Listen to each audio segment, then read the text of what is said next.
Class 11 Bangla, Ishwarchandra Vidyasagar. কে লিখেছেন? Michael Madhusudan Dutta.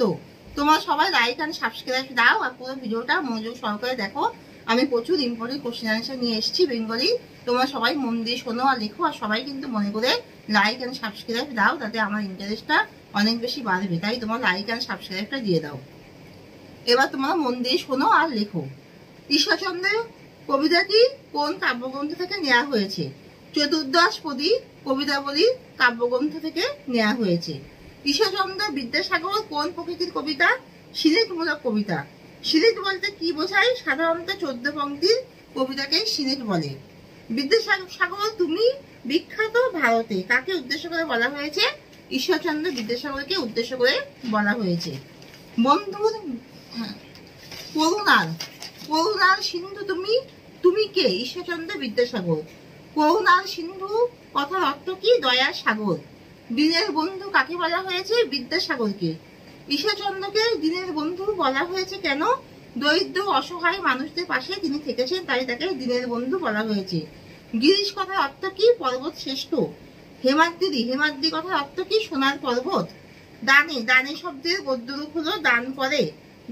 দিনের বিশেষণ পদ হলো দৈন্যতা। বন্ধুর বিপরীত শব্দ কি? শত্রু। সাগরের একটি প্রতিশব্দ লেখো, পারাবার।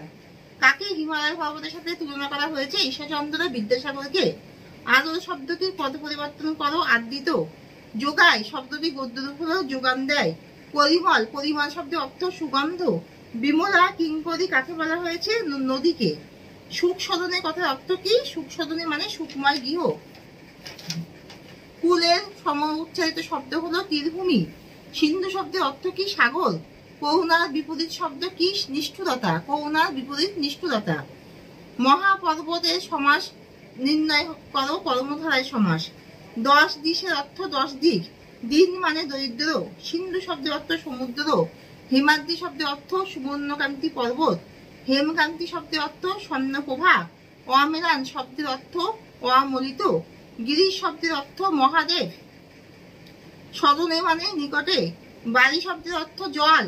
বিমলা বলতে বোঝানো হয় পরিচ্ছন্নতা। কিঙ্করী মানে দাসী। অমৃত ফল দান করে দীর্ঘ গাছেরা। সুগন্ধে 10 দিক ভরিয়ে তোলে কারা? গাছেরা। শীতল শাসী ছায়া প্রদান করে কারা? গাছেরা। রাত্রিকালে নিদ্রা দান করে সুশান্ত।